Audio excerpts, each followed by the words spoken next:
বাংলাদেশের জন্মের 53টি বৎসর এক এক করে অতিবাহিত হয়েছে। একটি স্বাধীন দেশ এবং রাষ্ট্র হিসাবে দুনিয়ার বুকে মাথা উঁচু করে দাঁড়ানোর জন্য এই সময়টি নেহায়াত মামুলি নয়। অর্ধ শতাব্দীর ঊর্ধ্ব সময় আমরা অতিক্রম করেছি। আমরা যদি বিশ্বের বিভিন্ন প্রান্তে আমাদের দৃষ্টি নিক্ষেপ করি, আমরা দেখব আমাদের অনেক পরে স্বাধীন হওয়া দেশগুলো আজকে তারা মর্যাদার আসন পাকাপোক্ত করেছে বিশ্বসভায়। অতি সম্প্রতি উদাহরণ হচ্ছে ভিয়েতনাম। দীর্ঘ গৃহযুদ্ধ এবং যুদ্ধের পরে তারা মুক্তি লাভ করে তাদের ইকোনমিকে, অর্থনীতিকে, সামাজিক শৃঙ্খলাকে, সুশাসনকে এবং মানবাধিকারকে অনেক উঁচুতে তুলে ধরতে সক্ষম হয়েছে। আমাদের সৌভাগ্য যে আমরা বাংলাদেশের মতো একটি দেশ পেয়েছিলাম যেখানে মানুষের ভাষা ইউনিফর্ম, একই ধরনের, যেখানে মানুষ যুগ যুগ ধরে মিলেমিশে বিভিন্ন ধর্ম, বর্ণ, গোত্র শান্তিপূর্ণ সহাবস্থান করছিল। এমন একটি দেশ, এমন একটি সমাজ পাওয়ার পরেও কেন আমরা দেশটাকে সুন্দর করে সাজাতে পারলাম না? তার সম্ভবত উত্তর একটাই, এই সমাজ পরিচালনার দায়িত্ব যাদের উপর অর্পিত হয়েছিল তারা জনগণের আমানতের সদ্ব্যবহার করেন নাই, অপব্যবহার করেছেন। ক্ষমতায় যিনি যখন গিয়েছেন কিভাবে ক্ষমতা ধরে রাখা যায় এবং আবার ফিরে আসা যায়, এটাই ছিল তাদের মুখ্য উদ্দেশ্য। জাতিকে মন উজাড় করে কিছু দেওয়ার বিষয় রাজনীতিবিদরা এদেশে প্রমাণ করতে পারেননি। দুর্ভাগ্য এতটুকু গিয়ে ঠেকেছে যে যখনই ক্ষমতা থেকে কেউ চলে গেছেন সাথে সাথেই দুর্নীতির অভিযোগে কেউ গ্রেফতার হয়েছেন, কেউ দেশ ছেড়ে পালিয়েছেন। আর কারো কারো অবস্থা ক্ষমতা মাঝপথে রেখেই তারা দেশ থেকে চলে গেছে। কেন তারা এই সৎসাহসটা করতে পারলেন না? কেন অন্যান্য দেশের মতো ক্ষমতার পরিবর্তনের সাথে সাথে অস্থিরতা তৈরি হবে? কেন রাজনীতিবিদদেরকে ইতিহাসের তলানিতে আশ্রয় নিতে হবে? তার কারণ সামাজিক দায়বদ্ধতা অভাব ছিল, সততার অভাব ছিল, ভিশনের অভাব ছিল এবং ইনসাফের অভাব ছিল।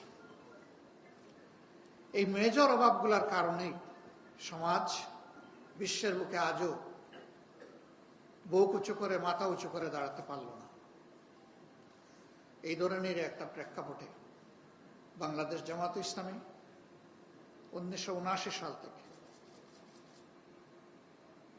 তার যাত্রা আনুষ্ঠানিকভাবে শুরু করে, 79 থেকে শুরু করে 2025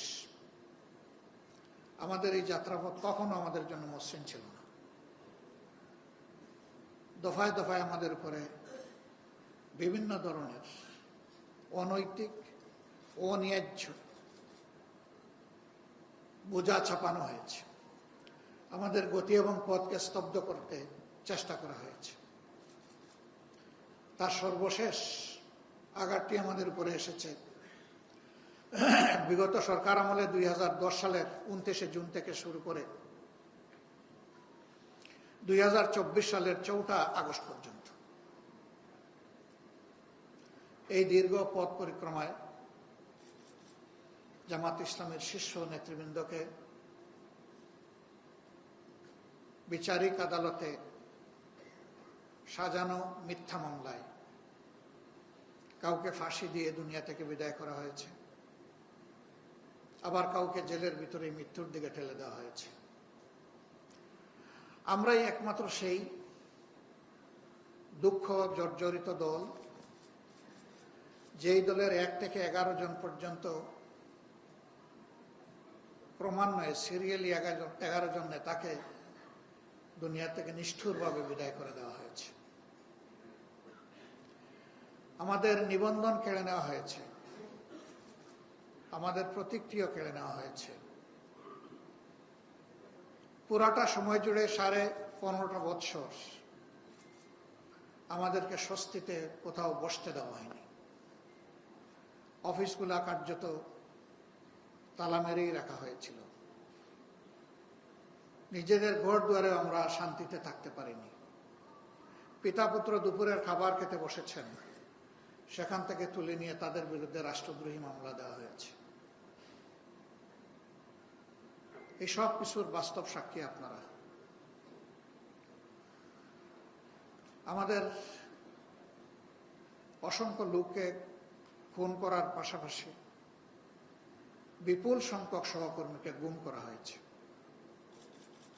বিগত সরকারের সময় বাংলাদেশের রাজনীতির ইতিহাসে আরেকটা জঘন্য কলঙ্ক লেপন করা হয়েছে।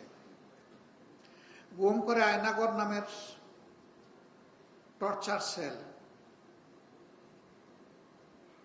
কায়েম করা হয়েছিল।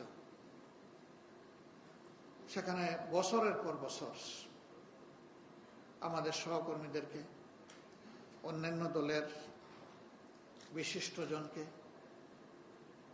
সমাজের গুরুত্বপূর্ণ লোকদেরকে, আলেম উলামাকে দীর্ঘদিন সেখানে আননোটিসড, আনরেকর্ডেড বন্দি রেখে শারীরিক মানসিক নির্যাতন করা হয়েছে।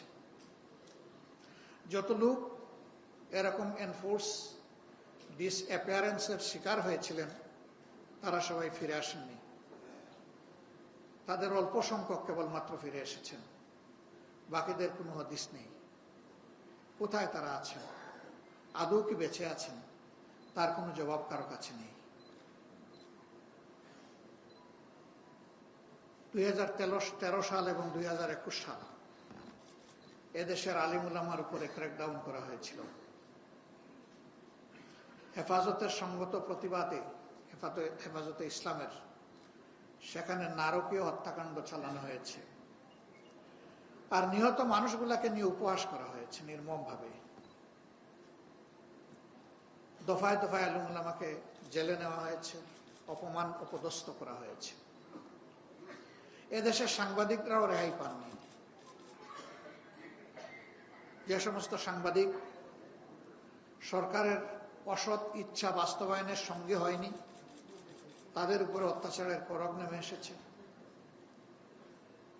সাগরণীর ঘটনা এখনো বেদনাদায়ক হয়ে আসছে, তার কোনো কিলকিনারা এখনো হয়নি। এরকম আরো বহু সাংবাদিককে হত্যা করা হয়েছে। এমনকি দেশ থেকে কিডন্যাপ করে পার্শ্ববর্তী দেশে নিয়ে ফেলে দেওয়া হয়েছে। এই সমস্ত বেদনাদায়ক ঘটনার সাক্ষী আমাদের প্রিয় বাংলাদেশ এবং বিশ্ববাসী। বাংলাদেশ জামাত ইসলামের নিবন্ধনটি আমরা নিয়েছিলাম সকলের মতোই 2008 সালে।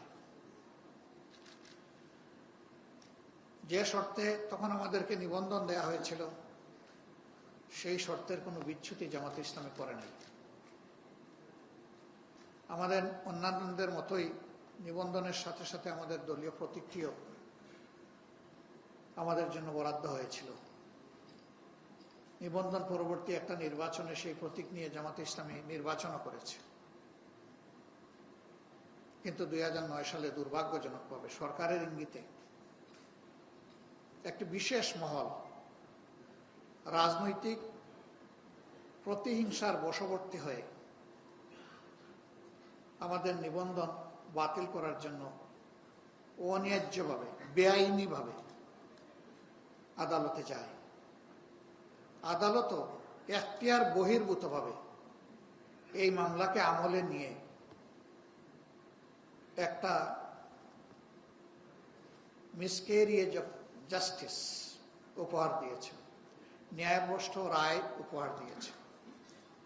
সেই রায়ের ভিত্তিতে, হাইকোর্টের রায়ের ভিত্তিতে আমাদের নিবন্ধনটি বাতিলের পর্যায়ে চলে যায়। আমরা এর বিরুদ্ধে আপিল করি। সেই আপিল অনেক চড়াই উতরাই দীর্ঘ আইনি লড়াইয়ের পর 1 জুন 2025 সাল আপিল সেটেল হয় এবং আপিল বিভাগ সর্বসম্মত রায় হাইকোর্টের দেওয়া রায়কে অবৈধ এবং বাতিল ঘোষণা করেন। একই সাথে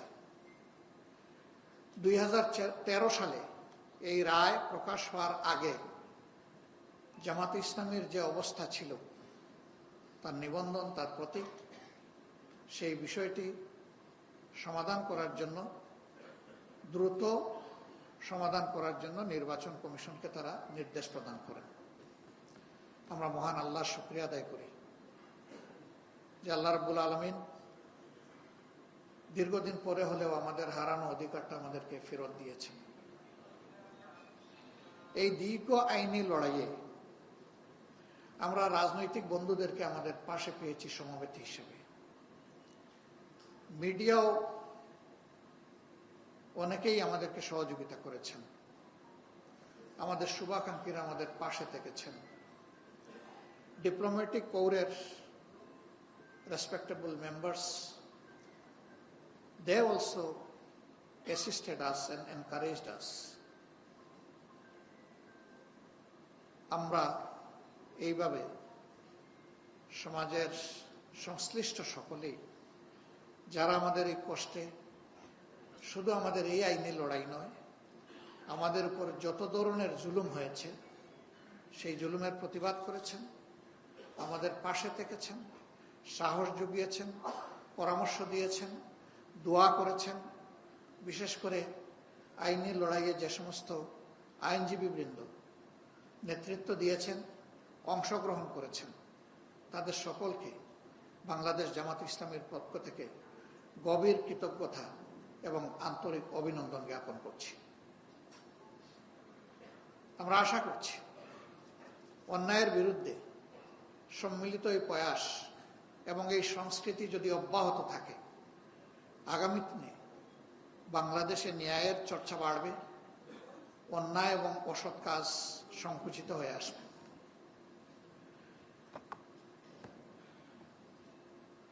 সম্মানিত সুধীমণ্ডলী, বাংলাদেশ জামাত ইসলামী তার জন্মলগ্ন থেকে বাংলাদেশকে একটি স্বাধীন, স্বনির্ভর, সার্বভৌম, মানবিক দেশ হিসেবে গড়ার জন্য তার প্রয়াস চালিয়ে আসছে। বাংলাদেশ জামাত ইসলামী ডেফিনেটলি দুনিয়ার শ্রেষ্ঠতম আদর্শ, কোরআনিক আদর্শের ভিত্তিতেই তার নীতি এবং কর্মসূচি পরিচালনা করে থাকে। আমরা আমাদের প্রিয় দেশকে দুর্নীতি এবং দুঃশাসন মুক্ত, ন্যায় এবং ইনসাফযুক্ত, সকলের জন্য দল, মত, ধর্মের ঊর্ধ্বে উঠে সমান সাংবিধানিক অধিকার প্রতিষ্ঠা করার লক্ষ্যে আমাদের কাজ আমরা চালিয়ে যাচ্ছি। 5 আগস্টের এই পরিবর্তন বা বিপ্লব না হলে হয়তোবা আজকেও আমরা আমাদের এই অধিকার ফেরত পেতাম না। এই জন্য আমি বিশেষভাবে জুলাই এবং আগস্টের বিপ্লবীদেরকে অন্তরের অন্তঃস্থল থেকে কৃতজ্ঞতা এবং ধন্যবাদ জ্ঞাপন করছি। জাতিকে মুক্ত করতে গিয়ে, ফ্যাসিবাদের অভিশাপ থেকে মুক্ত করতে গিয়ে যারা জীবন দিয়েছেন, আল্লাহ তাদের সকলকে শহীদ হিসাবে কবুল করুন। আহত এবং পঙ্গু যারা হয়েছেন তাদের প্রতি আমাদের গভীর সমবেদনা।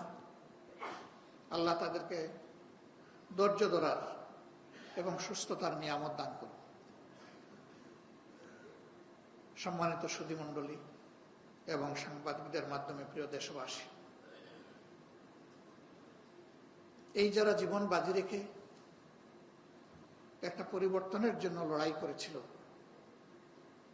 তারা শুধুমাত্র ফ্যাসিজমকে বিদায় করার জন্য লড়াই করেনি, বরঞ্চ ফ্যাসিবাদ মুক্ত একটা দেশ গড়ার জন্য লড়াই করেছিল।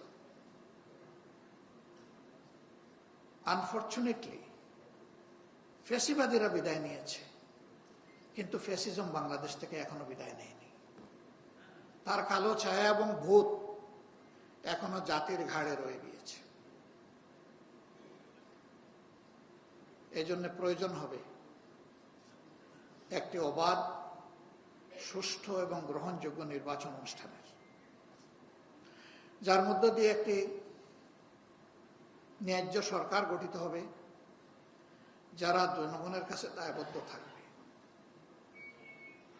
কিন্তু সেই নির্বাচনটি কিভাবে অনুষ্ঠিত হবে? এই নির্বাচন অনুষ্ঠানের ক্ষেত্রে বাংলাদেশ জামাতে ইসলামীর রয়েছে ঐতিহাসিক একটি অবদান, জাতি যেটা স্মরণ করে এবং এই মুহূর্তে বেশি মনে করে।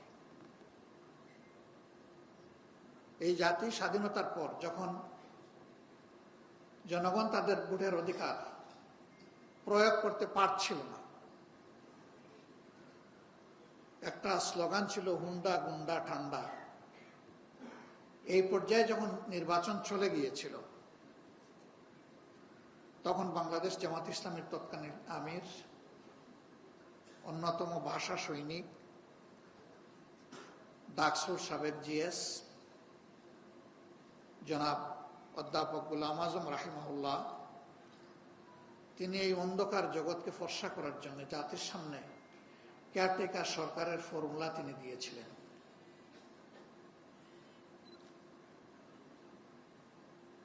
হুসেন মোহাম্মদ এরশাদ সাহেবের শাসনামলের পতন হলে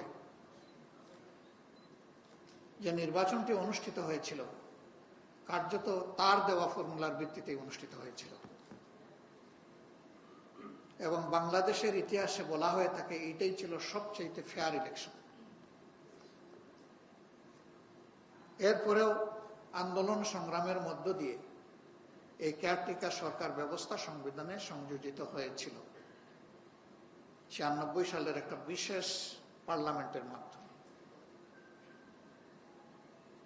এর ভিত্তিতে 96 ইলেকশন হলো, 2001 ইলেকশন হলো, এমনকি কিছুটা ব্যতিক্রম ঘটিয়ে 2018 ইলেকশন হলো, কিন্তু তারপরেই শেষ। 9 যখন আওয়ামী লীগ ক্ষমতায় আসলো, আসার পরে তারা আদালতকে ব্যবহার করে একটা পারভার্টেড রায়ের মাধ্যমে কেয়ারটেকার ব্যবস্থাকে সংবিধান থেকে খতম করে দেওয়া হলো। তাও সেই রায়ে যে রিকমেন্ডেশন ছিল, আওয়ামী লীগ সরকার ওটাও মানে নাই। এই কেয়ারটেকার ব্যবস্থা থাকবে কি থাকবে না, এই নিয়ে আদালতের পক্ষ থেকে অ্যামিকাস কিউরিদের মতামত চাওয়া হয়েছিল। অধিকাংশ অ্যামিকাস কিউরি সেখানে মতামত দিয়েছিলেন এটা থাকা উচিত, বাঞ্ছনীয়। আদালত তার তোয়াক্কা করেনি, না করেই সরকারের অসৎ ইচ্ছা পূরণ করেছে। উদ্দেশ্য ছিল এই ব্যবস্থা নির্মূল করে দিয়ে আওয়ামী লীগকে চিরতরে বাংলাদেশের ক্ষমতার মালিক বানানো। সেই অসৎ উদ্দেশ্যেই, যাতে জনগণ তার ভোটের অধিকার প্রয়োগ করতে না পারে, যাতে নির্বাচনের লেভেল প্লেইং ফিল্ড তৈরি না হয়, সমতল মাঠ তৈরি না হয়, এই জন্যই কেয়ারটেকার ব্যবস্থাকে খতম করা হয়েছিল। এবং কার্যত তারই দুঃখজনক পরিণতি বাংলাদেশ গত 15.5 বছর প্রত্যক্ষ করেছে। আওয়ামী লীগ সরকারের অধীনে 3টি নির্বাচন হয়েছে, সেখানে যেখানে কোনো কেয়ারটেকার ব্যবস্থা ছিল না।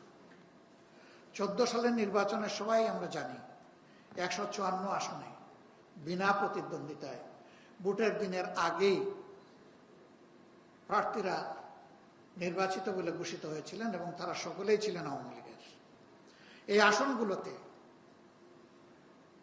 রাজনৈতিক দলের কাউকেই সেখানে নমিনেশন পর্যন্ত সাবমিট করতে দেয়নি আওয়ামী লীগের লোকেরা, জোর করে তাদেরকে বিরত রেখেছিল। ডিজাইন, এলিগেন্স, বিউটি, সেরা পণ্য সবার জন্য জেভিকো। শেষ পর্যন্ত এই নির্বাচনটি বিরোধী দল প্রত্যাখ্যান করেছিল, নির্বাচনে অংশগ্রহণ করেনি। 18 সালে তারা বলল যে আমরা ফেয়ার ইলেকশন দেব। অনেক কূটনৈতিক বন্ধুরা আমাদেরকে বললেন তাদেরকে পরীক্ষা করো তারা ফেয়ার ইলেকশন দেয় কিনা। আর তৎকালীন প্রধানমন্ত্রী বললেন, আমি অমুকের মেয়ে, আমি কথা দিলে কথা রাখি, আমি জাতিকে ফেয়ার ইলেকশন অবশ্যই উপহার দেব, আপনারা আমার উপর আস্থা রাখুন। আমাদের আস্থা ছিল কিনা আমি এটা বলতে যাচ্ছি না, কিন্তু রাজনৈতিক দলগুলা কৌশলগত কারণে সেদিন তাদের উপর আস্থা রেখেছিলেন। সেই আস্থার প্রতিদান তারা দিয়েছিলেন চমৎকারভাবে। ভোটের দিন পর্যন্ত অপেক্ষা করার ধৈর্যটুকু তাদের ছিল না, আত্মবিশ্বাস ছিল না। সমস্ত প্রশাসন তাদের নিয়ন্ত্রণে ছিল, মাঠ সাজানো ছিল, পরিবেশ অনুকূলে ছিল।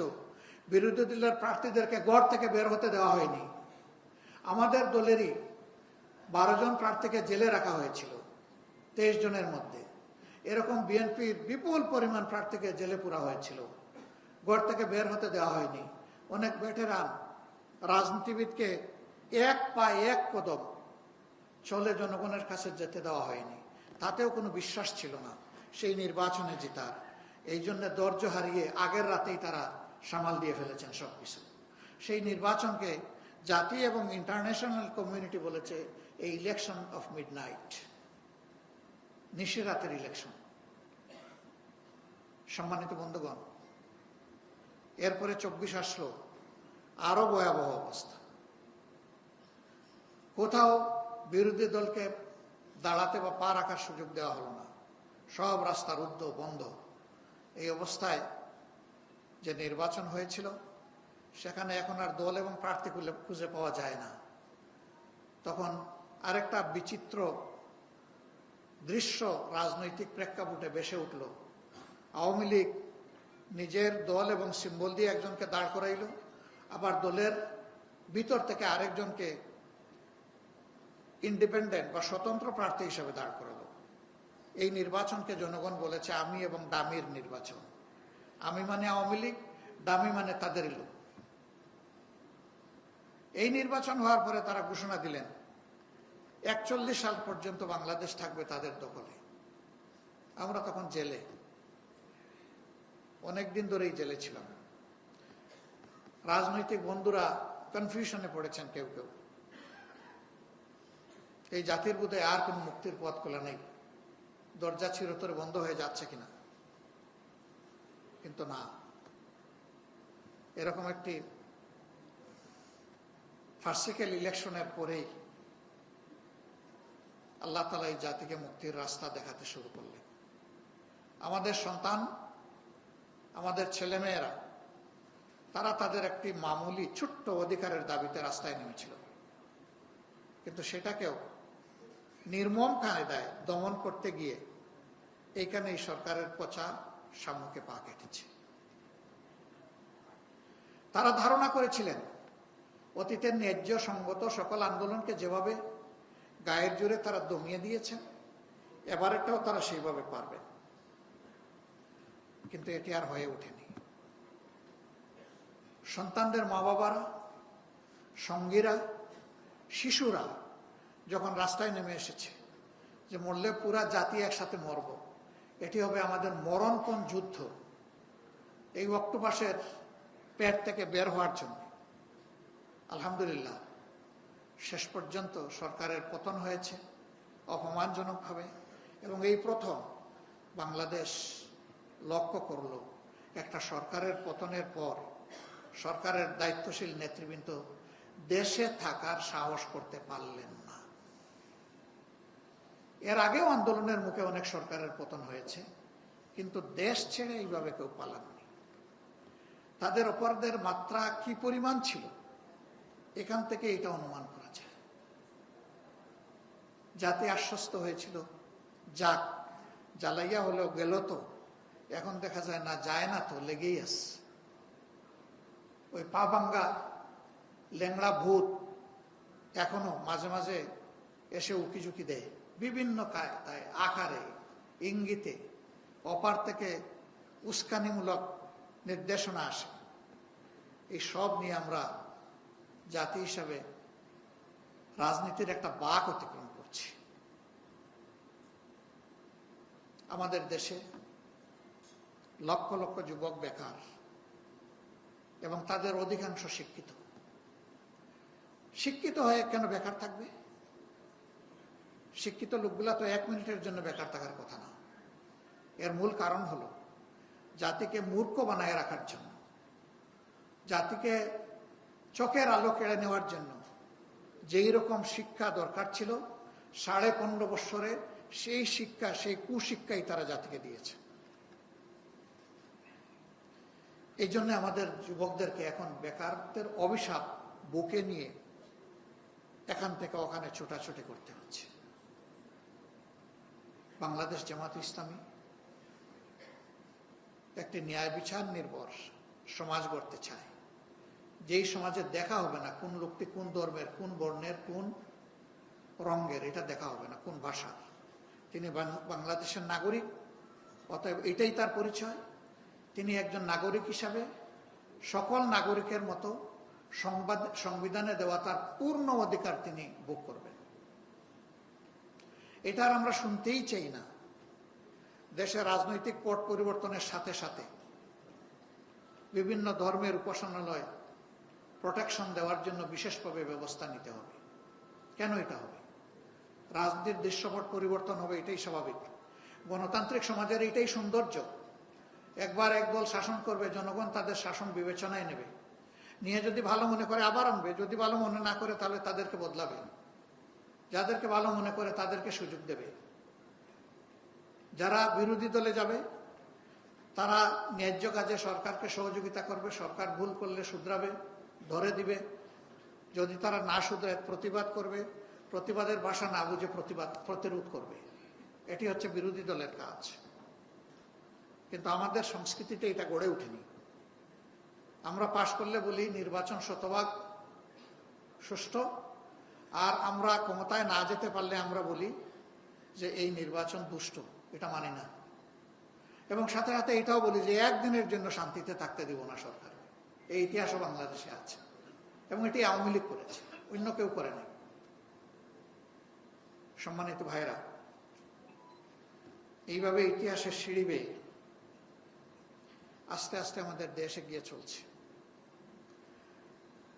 আমাদের এই যে যুব সমাজ বুক চিতিয়ে লড়াই করলো, জীবন দিল, পঙ্গু হলো, 2 চোখ নাই, 2 হাত নাই, 2 পা নাই, 1 হাত নাই, 1 পা নাই, মেরুদণ্ডে বুলেট নিয়ে বাসায় কিংবা হাসপাতালের বেডে অবশ হয়ে প্যারালাইজড হয়ে পড়ে আছে।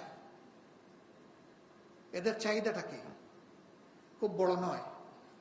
এদের চাহিদা ছিল we want justice, we don't want to see any disparity anywhere in the society. আমরা ন্যায় বিচার চাই এবং আমরা কোনো বৈষম্য সমাজের কোথাও দেখতে চাই না। যদি এটা নিশ্চিত করতে হয় তাহলে অবশ্যই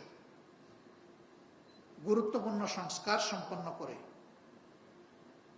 সরকারের প্রধান যিনি, তার ঘোষিত সময়ের ভিতরে একটি সুষ্ঠু নির্বাচন অনুষ্ঠিত করতে হবে, যেখানে জনগণ ভোট দিবে এবং ভোটের যথাযথ প্রতিফলন দেখতে পাবে। এই ভোট নিয়ে কেউ কোনো ইঞ্জিনিয়ারিং করার দুঃসাহস দেখাবে না। এই মুহূর্তে আমি গভীর কৃতজ্ঞতা জানাতে চাই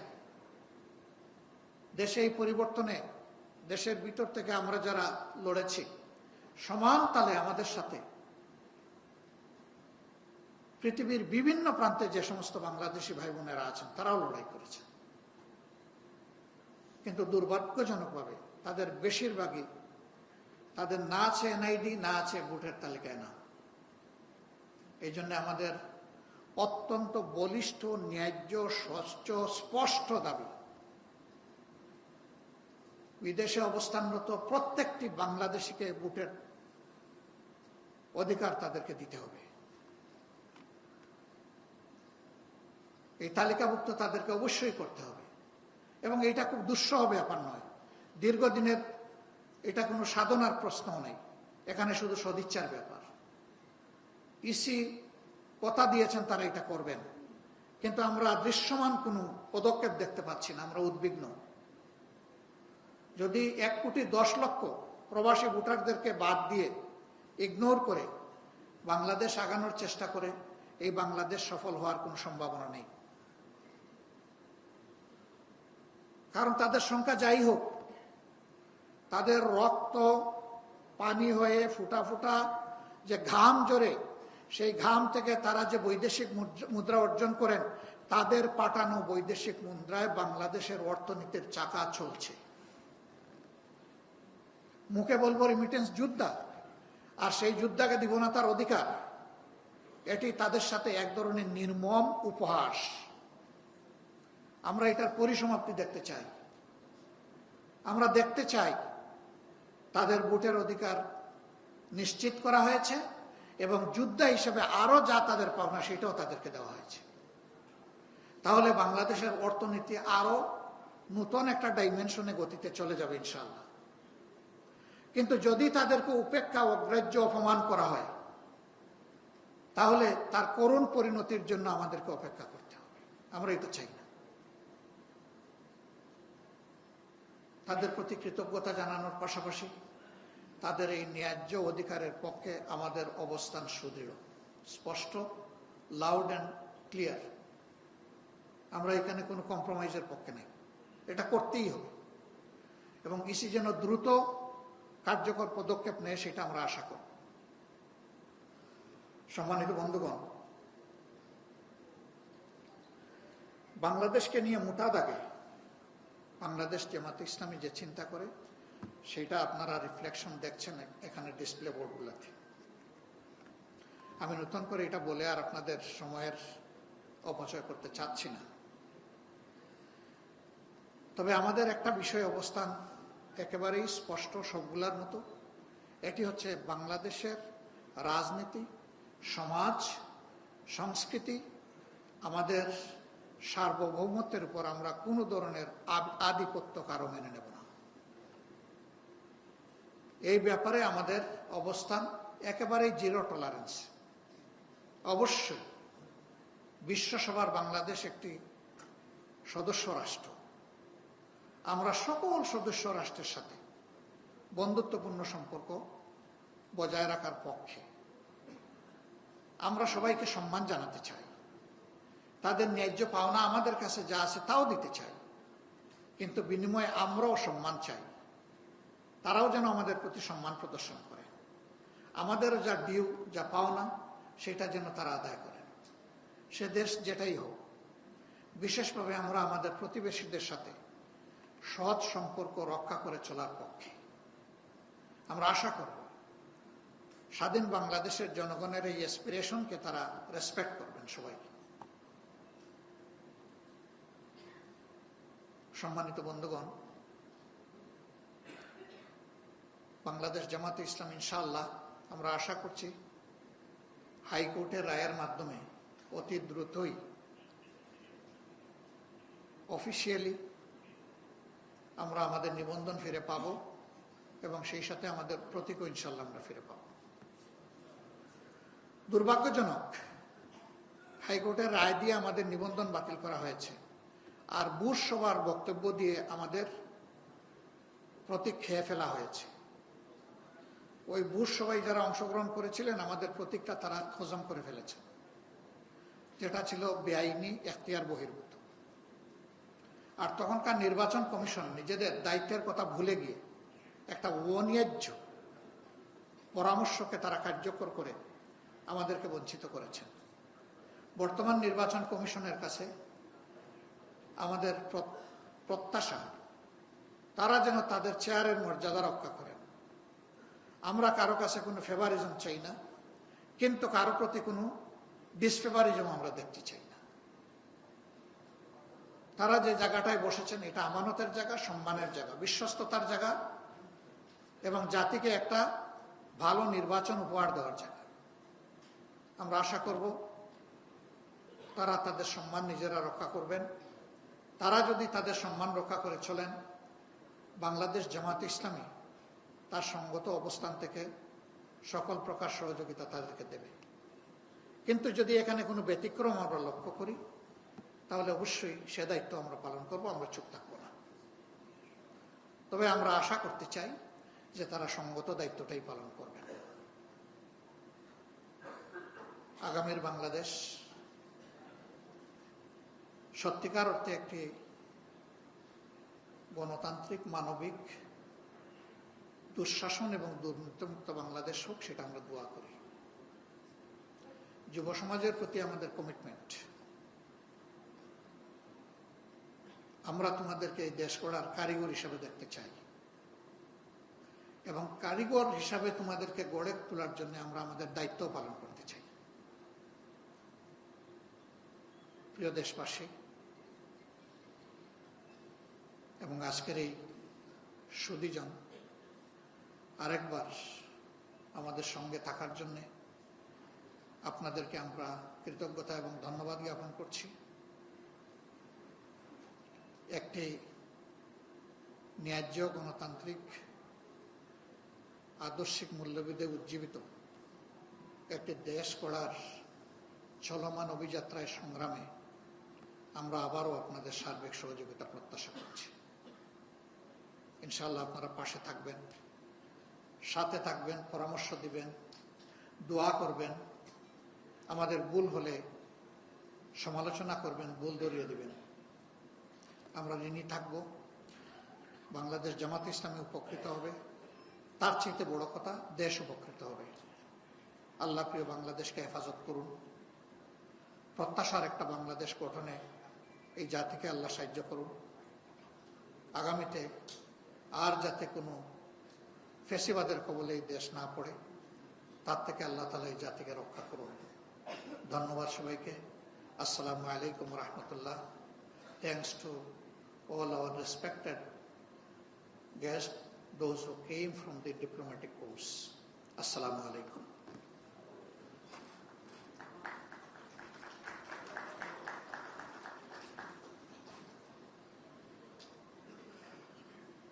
সবাইকে ধন্যবাদ। আমাদের আজকের এই আয়োজন সম্পৃক্ত, যদি আপনাদের কারো কোনো জিজ্ঞাসা থাকে, ইউ আর কর্ডিয়ালি ইনভাইটেড। আপনারা জিজ্ঞেস করতে পারেন। অগ্রাধিকার অবশ্যই সাংবাদিক বন্ধুদের, তবে বাকিরাও সুযোগ পাবেন ইনশাআল্লাহ।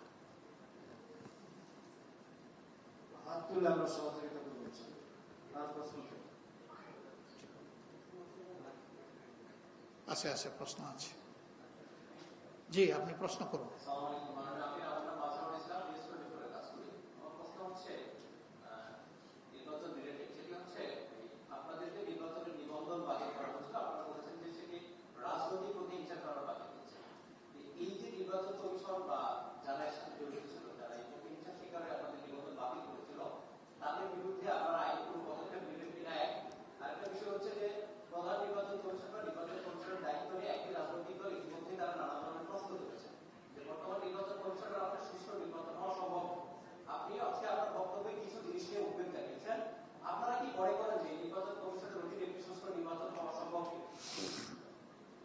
ধন্যবাদ আপনাকে দুইটা মূল্যবান প্রশ্ন করার জন্য। আপনার প্রথম প্রশ্ন হচ্ছে, আমাদের অধিকার অন্যায্যভাবে যারা কেড়ে নিয়েছিলেন, এর সাথে যারা কুশলী এবং সম্পৃক্ত, তাদের ব্যাপারে আমরা আইনগত কোনো পদক্ষেপ নেব কিনা, এই ব্যাপারে আমরা সেরকম কোনো চিন্তা এখনো করিনি। 2 নম্বর, দেখেন যে বাংলাদেশ মামলার ভারে জর্জরিত। আমাদের কোর্টগুলো এই বোঝা বহন করতে পারছে না। আর কত বোঝা আমরা এই কোর্টের উপরে তুলে দেব, সেটাও আমাদেরকে চিন্তা করতে হবে। তবে হ্যাঁ, এই অপসংস্কৃতির অপনোদনের জন্য এরকম একটা পদক্ষেপ নেওয়াটাই ন্যায্যতার দাবি। আমরা চিন্তা করব বিষয়টা। দ্বিতীয়ত, আপনি প্রশ্ন করেছেন যে কি জানি নির্বাচন কমিশনের নিউট্রালিটি নিয়ে, যে তাদের আন্ডারে একটা নির্বাচন সুষ্ঠু হবে, এটা আমরা আশা করি কিনা। আমরা এখনো আশা নিরাশার এই কথাটা বলতে চাচ্ছি না। আমরা তাদের পারফরমেন্স আরো দেখতে চাই। তাদের পারফরমেন্সই প্রমাণ করবে যে তারা কি করবেন না করবেন। সেই ক্ষেত্রে আমাদের এটা একটা রিকমেন্ডেশন আছে, দাবি আছে, যে জাতীয় নির্বাচন হচ্ছে সিদ্ধান্তকারী নির্বাচন, জাতির ভাগ্য নিয়ন্ত্রণের নির্বাচন। এর আগে যদি স্থানীয় সরকারের নির্বাচন হয়, যেটা নিয়ে এখন পাবলিক সাফারিং হিউজ, আপনারা জানেন যে একমাত্র ইউনিয়ন পরিষদ ছাড়া স্থানীয় সরকারের আর কোনো স্তর এখন কার্যকর নেই। এতে জনগণ খুবই কষ্ট পাচ্ছে এবং ক্ষতিগ্রস্ত হচ্ছে। এই নির্বাচনটা আগে হওয়ার দাবি আমাদের আছে। এই নির্বাচনের মধ্য দিয়ে নির্বাচন কমিশনের সক্ষমতা এবং সদিচ্ছা দুইটারই প্রমাণ পাওয়া যাবে ইনশাআল্লাহ। ধন্যবাদ। জি বলুন। নাম সাইফুল শাহীন, আমি নাগরিক টেলিভিশনে কাজ করি। আমার দুটি প্রশ্ন। আপনি তো নাগরিকদের পক্ষেই বলবেন, বলেন। একটি হচ্ছে যে আপনি এই মাত্র যেটি বললেন নির্বাচন নিয়ে দুটি প্রশ্ন। একটি প্রশ্ন হচ্ছে যে বিএনপি নির্দিষ্টভাবে ডিসেম্বরের মধ্যে নির্বাচন চেয়েছে। আপনিও একটু আগে বলেছেন আপনার বক্তব্যে যে নির্বাচন একটি সুষ্ঠু অবাধ নির্বাচন চান। সেই নির্বাচন অনুষ্ঠানের জন্য নির্দিষ্ট কোনো সময় আপনাদের এরকম পছন্দের রয়েছে কিনা একটি। আর দ্বিতীয়টি হচ্ছে যেহেতু আপনি স্থানীয় সরকার নিয়ে কথা বললেন, একটা করে নির্বাচনের আগে স্থানীয় সরকার একটা করে শেষ করি। প্রথমটা হচ্ছে নির্বাচনের টাইমলাইন, রোডম্যাপ, স্কেডিউল। এই তিনটার ব্যাপারে ইতিমধ্যেই আমরা আমাদের বক্তব্য স্পষ্ট করেছি। আমরা কিছু জিনিস না হলে তো সুষ্ঠু একটা নির্বাচন কোনোভাবেই প্রত্যাশা করা যায় না। বেসিক, আমরা সব সংস্কারের কথা বলিনি, বেসিক, অত্যন্ত বেসিক, মাত্র 5টা বেসিক সংস্কার নিয়ে সরকার আগাচ্ছে। আমরা 41টা পয়েন্টে আমাদের রেকমেন্ডেশন আছে, কিন্তু এই 5টার আমরা বাস্তবায়ন দেখতে চাই। আমরা বলেছিলাম যারা পারপিট্রেটরস তাদের বিচারটা যেন দৃশ্যমান হয়। এই বিচার দৃশ্যমান হতে শুরু করেছে, এখানে আমরা একটু আশাবাদী।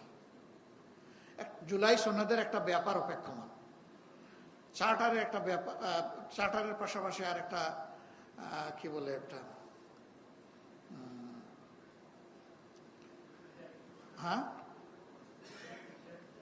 ডিক্লারেশন, যেটাতে এখন কাজ করতেছে আমাদের ঐক্যমত্য কমিশন। এগুলা শেষ করে আমরা আশা করতেছি জুলাই মাসে যদি তারা শেষ করতে পারেন, তাহলে এই বিপ্লবের বছর পুরার সাথে সাথেই এই কাজগুলো সম্পন্ন করা সম্ভব। এই কাজগুলো সম্পন্ন করার পাশাপাশি আরো 2টা গুরুত্বপূর্ণ কাজ রয়ে গেছে।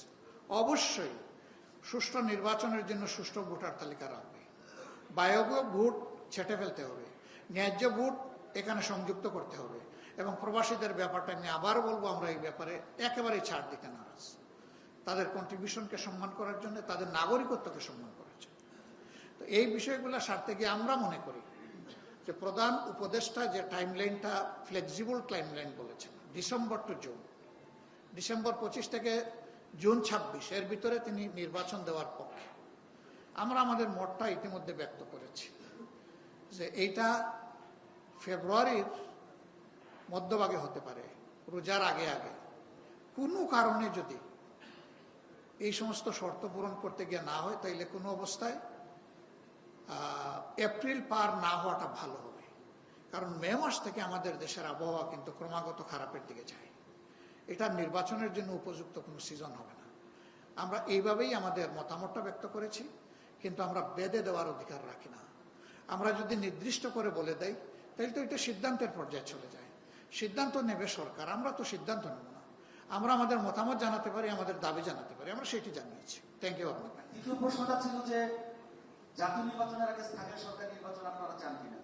হ্যাঁ, সেটাই তো বললাম যে আমরা চাই মানুষের সাফারিংটা দূর হোক, সেই জন্য চাই। নির্বাচন কমিশনের সক্ষমতা এবং নিরপেক্ষতা প্রমাণ হোক, সেটা আমরা চাই।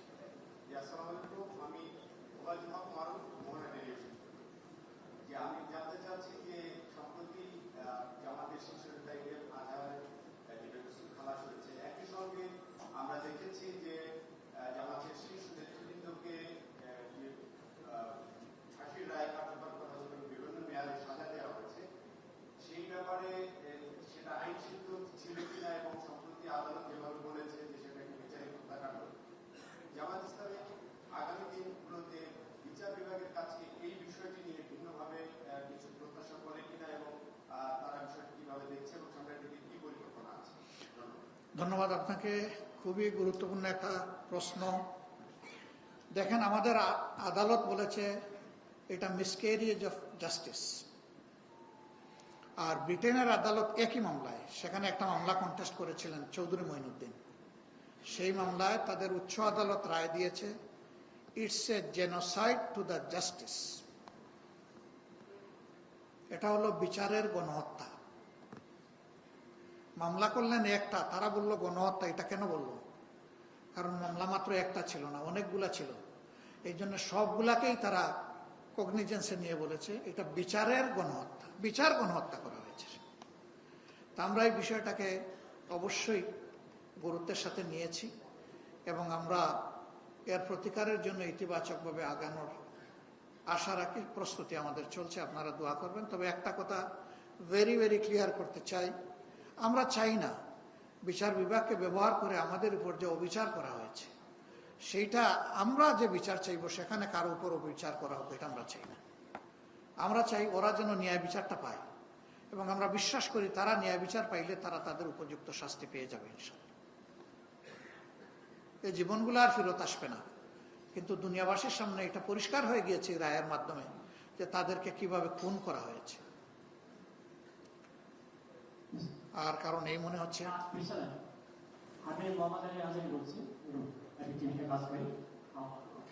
আপনারা অলরেডি প্রতিবেদনে উল্লেখ করেছেন যে বিপ্লবে যাদের ভূমিকা ছিল তাদের প্রতি আপনাদের সমর্থন যেটা, কিন্তু এটা নিয়ে আমরা দেখতে পাচ্ছি যে অনেক রাজনৈতিক দল বা ব্যক্তি তারাও কিন্তু এটা যাদের অবদান আজকের এই অবস্থা তাদের সাথে বলা যায় যে কিছুটা বেমানি বা তাদের বিরুদ্ধে কথা বলা, মানে এটা এখন শুরু হয়েছে বলা যায় বছর পর আগে থেকে। তো আপনাদের যে আজকে যে প্রতিবেদনে আপনারা যেটা উল্লেখ করেছেন যে আসলে আপনারা চান যে এটা মানে তাদের স্বীকৃতি এবং এটাকে আপনার কন্টিনিউ রাখবেন। অনেকে ফেসবুক কিন্তু আপনাদের অনেক লোক দেখে কিন্তু মতামত দেখা যায় তার একটু নেগেটিভলি বলে না, যেটা আজকে এটা হচ্ছে আপনার কর্মসংস্থানের কথা বলছেন। কর্মসংস্থান বলতে আপনাদের এখানে কিন্তু ইউথ অর্গানাইজেশন আছে, সব রাজনৈতিক দলে কিন্তু ইউথ অর্গানাইজেশন আছে। তাদের যদি ক্যাপাসিটি বিল্ড আপ করা যায়, ওদেরকে যেটা আপনারা বলছেন যুব কর্মসংস্থান, আমরা জানি যে রাজনীতি মানে ইনকাম একটা অনেকে বলে ইউথ, আসলে তাদেরকে যদি আপনি ক্যাপাসিটি বিল্ড আপ করেন তাদের তো অনুকরণ করা যেতে পারে। আসলে যুবরা কিভাবে আপনারা কিভাবে দেখতেছেন বা আপনাদের অন্যরা কিভাবে দেখবেন? ধন্যবাদ। থ্যাংক ইউ আপনাকে। দ্বিতীয় অংশটা আপনার পরামর্শ আমরা গভীর শ্রদ্ধার সাথে নিলাম।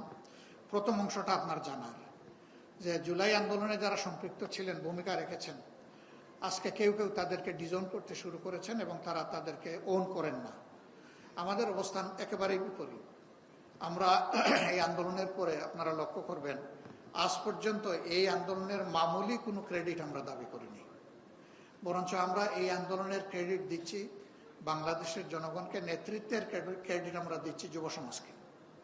আমরা কি করেছি আমাদের ছোট্ট অবস্থান থেকে যারা শহীদ হয়েছেন আমরা চেষ্টা করেছি দ্রুততম সময়ে তাদের পরিবারের কাছে গিয়ে পৌঁছার, সান্ত্বনা দেওয়ার এবং আমাদের পক্ষে মানবিক দায়িত্ব যেটুকু পালন করা সর্বোচ্চ সম্ভব সেটা করার আমরা চেষ্টা করেছি। কিন্তু এটা আমরা বলতে পারবো না যে তাদের প্রতি আমাদের যে দায়িত্ব সবটা আমরা পালন করতে পেরেছি, বাট আমরা শ্রদ্ধার সাথে তাদেরকে স্মরণ করেছি, তাদের পাশে আছি, চেষ্টা করছি।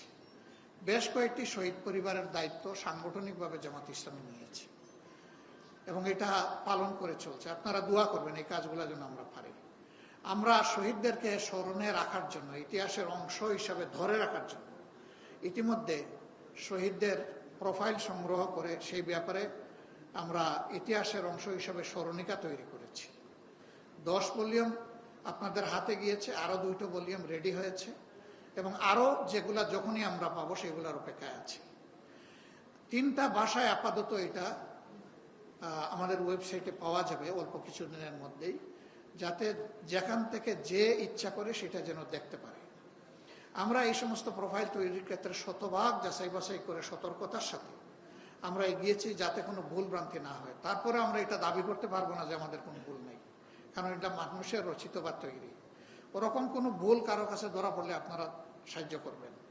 যারা আহত পঙ্গু হয়েছেন তাদের সংখ্যাটা আমাদের হিসাবে ছিল 24,000-এর ঊর্ধ্বে, এখন শুনতে পাচ্ছি এটা 30,000-এর কম বেশি, কথা কাছাকাছি। এই সংখ্যাটা বিশাল।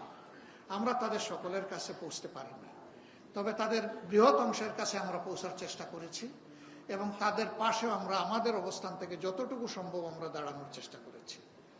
আমরা বরাবরই বলে আসছি তাদের এই অবদানের কথা গভীর শ্রদ্ধার সাথে জাতি স্মরণ রাখবে। আমরা রাখতে চাই তাদেরকে জাতির সোনালী ইতিহাসের অংশ বানিয়ে রাখতে চাই। ধন্যবাদ আপনাকে প্রশ্ন করার জন্য।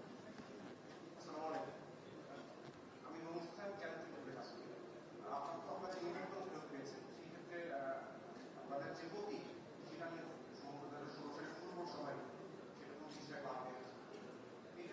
মাননীয় সুপ্রিম কোর্ট যে রায় দিয়েছেন সেই রায়ে তারা বলেছেন 13 সালের আগে জামাতে ইসলামী যে অবস্থায় নির্বাচন কমিশনে ছিল সেই অবস্থা রেস্টোর করার জন্য, ফিরিয়ে দেওয়ার জন্য। আর আপনারা জানেন যে প্রতীক ছাড়া কোনো দল নিবন্ধিত হয় না, নাই। অতএব একই সাথে এটা প্যাকেজ ডিল, আলাদা কিছু না ইনশাআল্লাহ। দাঁড়িপাল্লা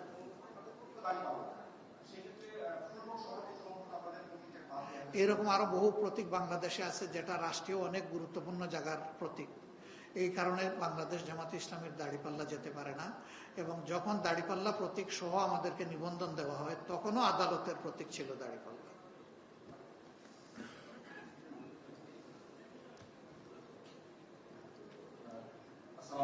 ওয়ালাইকুম আসসালাম। অনেক ধন্যবাদ খুব সুন্দর একটা বক্তব্য প্রদানের জন্য।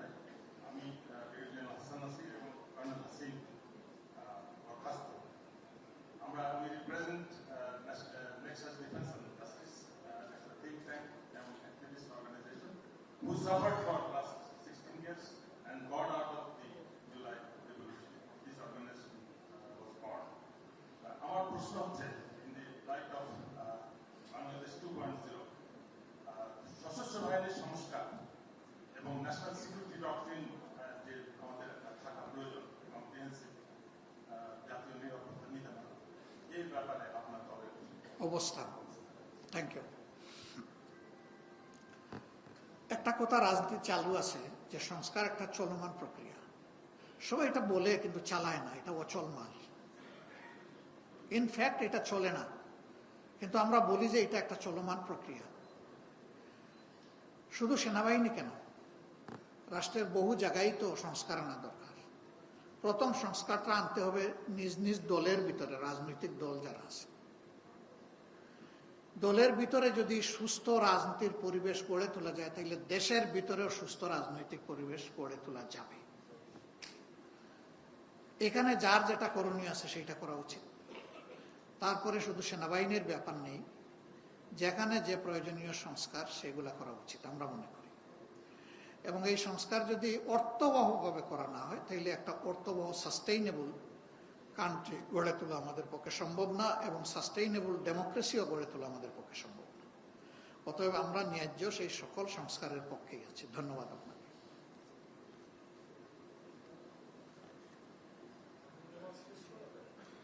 আলহামদুলিল্লাহ, মনে হচ্ছে আর মেজর কোনো কনসার্ন। আমি খান মোহাম্মদ মামুন, আমি প্রথম আলো পত্রিকাতে কাজ করি। আমার জানা জায়গাটা আবার যে আপনারা শুরু বলেছিলেন, এরপরে এ পর্যন্ত সেই বিষয়টাতে আপনারা নমনীয় দেখাচ্ছে। তো বিএনপির পক্ষ থেকে হচ্ছে ডিসেম্বরের মধ্যে নির্বাচনের জোর দাবি জানানো হচ্ছে। আমার জানা জায়গাটা হচ্ছে যদি ডিসেম্বরে নির্বাচন হয়, আপনারা সবার শুনে নেওয়ার মতো কথা হচ্ছে ডিসেম্বরের যে নির্বাচন যদি কোনোভাবে হয় তাহলে সেখানে আপনারা কতটুকু লড়াই করতে পারবেন? ধন্যবাদ। ওনার বক্তব্যটা কিছু ক্লিয়ার হয়েছে আর কিছু সাউন্ডের কারণে ক্লিয়ার হয়নি। আমি বলতেছি আপনার পক্ষে।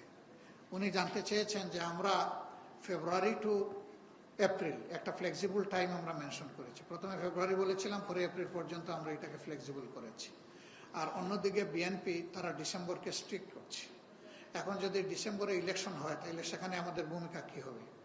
না, ডিসেম্বর কেন, আজকেও যদি ইলেকশন আমি দেখি যে এটা আসলে সমতল মাঠ তৈরি হয়ে গেছে এবং এখন ফেয়ার ইলেকশনের পক্ষে জাতি প্রস্তুত, সকল অর্গান প্রস্তুত, সেই ইলেকশনে তো আমরা যাব, আমাদের তো যেতে কোনো সমস্যা নেই। এটা ডিসেম্বর দিয়ে কোনো কথা না। কিন্তু এই বিষয়গুলো পরিষ্কার না করে ডিসেম্বরে এপ্রিলে হলেও তো কোনো লাভ হবে না।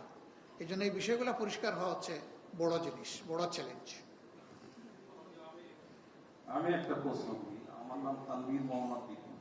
আমি একজন ক্ষুদ্র ব্যবসায়ী নেতা, এফবিসিসিআর মেম্বার।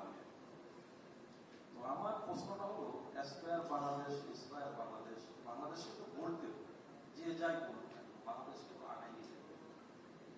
তো ভবিষ্যতে যখন আপনারা পাওয়ারে যাবেন, তো বাংলাদেশের এই উন্নয়নের জন্য অর্থনৈতিক একটা রোডম্যাপ আপনারা কি মাথায় রাখছেন বা কিভাবে আগাবেন যদি একটু বলেন? Thank you. এই প্রশ্নটা হইল $1 বিলিয়ন কোয়েশ্চেন। আর আপনি যথার্থই, যেহেতু আপনি এফবিসিসিআই মেম্বার, আপনি কমার্শিয়াল এই জগৎ নিয়ে কথা বলবেন, এটাই আমরা আপনার কাছ থেকে আশা করি। দেখেন, বর্তমানে দেশে কোনো সুস্থ অর্থ ব্যবস্থাপনা নেই। এই মুহূর্তে যদি আমি বলি, তাহলে আপনারা ক্যাপিটাল মেশিনারিজ যেগুলো ইম্পোর্ট করবেন সেটার জন্য পর্যাপ্ত ফরেন কারেন্সি আমাদের হাতে নাই। ফলে এলসিগুলা কিন্তু স্টক অফ হয়ে আছে। শুধুমাত্র day to day need fulfil করার জন্য যা দরকার সেটাই রিলিজ করা হচ্ছে, এর বাইরে করতে পারছে না। কেন এটা হলো? এই অবস্থা তো ছিল না তো বাংলাদেশের। বাংলাদেশ তো একটা ভালো পজিশনে ছিল, কিন্তু গত 15.5 বছরে ব্যাংকগুলাকে বিভিন্নভাবে লন্ডার্ড করার কারণে এবং দেশের অর্থ বিদেশে পাচার হয়ে যাওয়ার কারণে আজকে ব্যাংক এবং নন ব্যাংকিং ফিনান্সিয়াল সেক্টর সবগুলাই কিন্তু চরম ঝুঁকিতে পড়েছে। আমাদের কাজ হবে প্রথমে ব্যবস্থাপনার জায়গায় হাত দেওয়া। এই জায়গাটাকে যদি আমরা ক্লিন করতে না পারি, স্ট্রং করতে না পারি, তাহলে কিন্তু হবে না। সরকারের একটা ফিনান্সিয়াল ইনস্টিটিউট আছে অর্থ মন্ত্রণালয়ের অধীনে, কিন্তু সেটা ফাংশন করে না, সেটা নামমাত্র পড়ে আছে। গভর্নরেট যেটা আছে সেখানকার অবস্থা আপনি একজন সচেতন ব্যবসায়ী হিসেবে আপনার কাছে ক্লিয়ার। এই সব জায়গায় হাত দিতে হবে। এই বেসিক জায়গায় যখন হাত পড়বে তখন স্ট্রং করতে হবে, তাহলে কিন্তু হবে না। সরকারের একটা ফিনান্সিয়াল ইনস্টিটিউট আছে অর্থ মন্ত্রণালয়ের অধীনে, কিন্তু সেটা ফাংশন করে না, সেটা নামমাত্র করে আছে। গভর্নরেট যেটা আছে সেখানকার অবস্থা আপনি একজন সচেতন ব্যবসায়ী হিসেবে আপনার কাছে ক্লিয়ার। এই সব জায়গায় হাত, এই বেসিক জায়গায় যখন হাত পড়বে তখন এনবিআর সহ সব কিছু ঠিক হয়ে যাবে। এখন আমরা বিশ্বত দেখতে পাচ্ছি এনবিআর এর অফিসিয়াল আয়ের বাইরে আরেকটা আয় আছে। এমনকি এন্টি করাপশন যারা এগুলা দেখবেন, যারা করাপশন প্রিভেন্ট করবেন, সেখানে আমরা দেখছি সকলে একে অপরে কট হয়ে যাচ্ছে।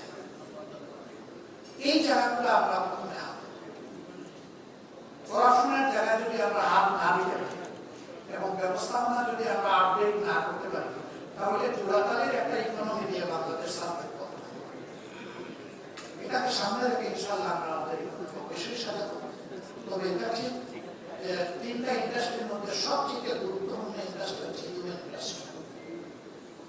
আমাদের দেশের পার্সপেক্টিভে সেকেন্ড হচ্ছে অ্যাগ্রো ইন্ডাস্ট্রি, আর হচ্ছে ইলেকট্রোমেকানিক্যাল ইন্ডাস্ট্রি। এই 3টার সমন্বয় সাধন করতে হবে, পরস্পরের সাথে সম্পৃক্ত হতে হবে। সবার আগে হিউম্যান ইন্ডাস্ট্রি। একজন সাংবাদিক তিনি পরামর্শ দিয়েছেন, আমরা যারা তাদেরকে আমরা জব প্রোভাইড করতে চাই। জব ইনশাআল্লাহ আমরা প্রোভাইড করবো, আল্লাহ চাইলে ওরা নিজেরা জব ক্রিয়েট করবে। আমরা সেই স্কিল তাদের মধ্যে প্রভাবিত করতে চাই, ডেভেলপ করতে চাই। এবং এটা ফর্মাল এডুকেশন এবং নন ফর্মাল এডুকেশন। তবে অবশ্যই এডুকেশন হতে হবে ভ্যালু বেসড। এখানে যদি নৈতিক শিক্ষা না থাকে তাহলে শুধুমাত্র বৈষয়িক শিক্ষা দিয়ে আমাদের জাতিকে অসম্ভবটা প্রমাণ হচ্ছে। আমরা এই দিকগুলো ইনশাল্লাহ মোনাদাকে খেয়াল রাখবো, আর বিস্তারিত তো অনেক বড় ব্যাপার। Thank you. আমরা শেষ করতে যাচ্ছি এখানে আমাদের প্রশ্নোত্তরের আসর। আপনাদেরকে প্রশ্ন করে আমাদেরকে সহযোগিতা করার জন্য আরেকবার ধন্যবাদ জানাই। আমাদের অনুষ্ঠানের এখানেই সমাপ্তি ঘোষণা করছি। Now I am inviting all the guests for the last day. Thank you very much. Assalamu alaikum.